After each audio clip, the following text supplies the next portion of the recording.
Hi guys, hello everyone, amazing morning to all of you guys. Have a blessed Monday everyone.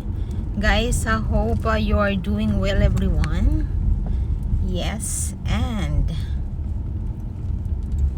ayun guys, to those people who messaging me, I'm so sorry guys, I have no time to reply with you all, okay?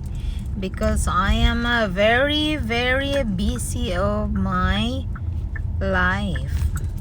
Yes. Halmani later mamaya ka na magtawid, o diba? Yes.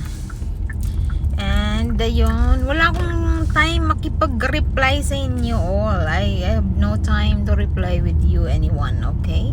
And of course, if you wanna be a friend, okay, let's a friend together, okay? And I have no time to reply, and I don't like love, okay? I don't like. There's a lot of people here in TikTok playing games like only, okay? And I have no time because I don't like to play. And I have a family. I have my I have old husband, and we loving each other. So I have no time to find anyone because there's a lot of bad men here in TikTok. Hello. So I'm so sorry guys. If you wanna be a friend, okay, let's friends together and forever, okay? That's all. And thank you so much for your like, for your heart my all videos, for the comment. Thank you so much. Thank you. And I'm so sorry, I have no time to talk to you all, okay?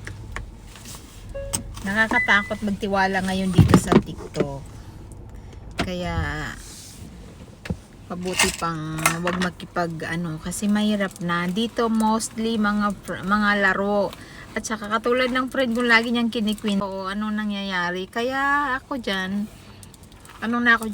kumbaga alerto, kasi marami dito ko yung para mag-curve siya, pangit naman pa kay straight marami dito mahilig maglaro lang, kaya much better na yung di ka makipag-communicate dyan, di mo kausapin, much better. Kasi mga sinishare ng friend ko sa ginagawa sa kanya, hindi maganda, kaya at least thank you sa friend ko kasi nagsishare siya, at least may na ako, may kumbaga meron na ako ng idea, sa mga lalaki dito sa TikTok, mga manloloko, okay? Kaya kung ako sa inyo, mag-ano na lang kayo, isipin nyo na lang yung pamilya nyo, wag kayong kung kayo igat-igatan na, maghanap kayo dyan ng mga, marami dyan ng mga sa dito sa Korea, maraming tabang dyan, doon kayong punta, doon kayo magkipagrelasyon, diba? Kasi yun lang naman hanap nyo, yung isang bagay diba? So humanap kayo ng tabang na babae na bayaran doon, yun ang nyo. Wala na ibang lahi, ay nako. Kasi yung friend ko ayaw niya ng Pilipino, sabi ko sa friend ko, gusto Pilipino na lang, mamaling ka pa dahil kababayan natin, it depends daw din. Ang gusto niya mga gwapo, mga gwapo manluloko, o di saan ka? Sa Pilipino nakakilala mo o sa mga gwapo na niloloko ka? Choose, magpili ka ng isa lang. Kaya ako, na ako dyan, marami na ako dyan na kumbaga naririnig na, kumbaga nagkaroon na akong ideya, kaya hindi ako nakikipag-usap. Ayaw kong saktan ng damdamin ko, kasi mga ganyan ang hanap lang mostly dito mga lalaki. Minsan question mark pa pag hindi mo reply, hello, ito ko ba? I don't know who you, so I'm so sorry, I don't like. Hindi kita kilala, ayaw ko magipag-usap sa iyo. Ganun lang yun. Kung mag-comment kayo dito sa akin TikTok, okay, thank you so much. Kung gusto nyo ako maging friend, if you wanna be a friend forever, okay, let's have friends together. If you don't like me because I don't reply you, please unfriend me. Ganun lang. Manabangit ko naman dito.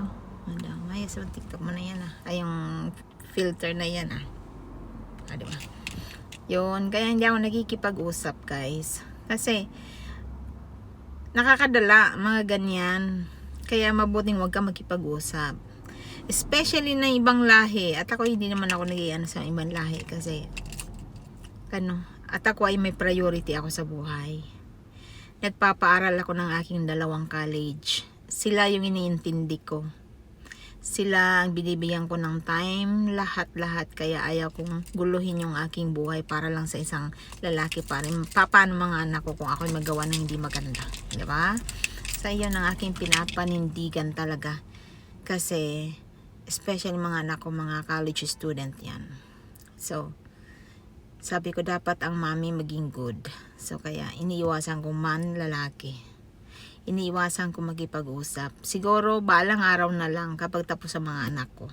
Pero ako'y matanda na noon. Siguro ang akin na lang gagawin is mag-gala-gala kahit saan. Diba? Ganon na lang. Sa ngayon, wala akong time magmahal ng lalaking manluloko. Diba? Kasi mostly dito manluloko lang naman, aminin natin. Mga lalaki ang hanap lang nyo yung mga isang iyot lang special sa Pilipinas kay mga Pilipinas kind. Diyan kayo, ano talaga kayo, kukulitin nyo hanggat na makuha niya, pero sorry na lang. Dahil hindi ako, lalo na maraming mga Pinay dito na ganang ginagawa, ibang lahi. Mabait man ko, no? Mabait, pero para ba yung mabait sa attitude ko, no? Pero pagdating sa mga bayarin, hati kayo. Ang nagyaya lalaki, bakit ba kailangan hati, di ba? Antayin mo babae ang mag-offer sa iyo, hindi yung ikaw na mismo ang mag-panguna sa ano. Ano ba naman ang tawag doon? Kaya mas mabuti na lang, wag na lang makipagrelasyon para magandang performance mo sa mga anak mo. Dahil mga ganyan, libog lang yan. Ay, sorry na lang, pasensya na. At ako'y, kahit na ako'y L na L sa na lang, tiisin ko na lang na walang lalaki. Kaysa naman, sasaktan lang yung puso ko. Asawa ko nga, di nga ako sinasaktan eh. Kahit ganyan na lang sa aking pari ko, at least di ako sinasaktan yan. Iniintindi kong problema niya, pero never akong sinaktan yan. Tapos maghanap pa ako ng pangsakit sa aking puso. Wag na. Sorry na lang. Sorry, ayan ang aking pinapanindigan ngayon as a mother of my kids. That's why I have no time to chat with anyone. I don't like love. Okay? And I thank you. Bye.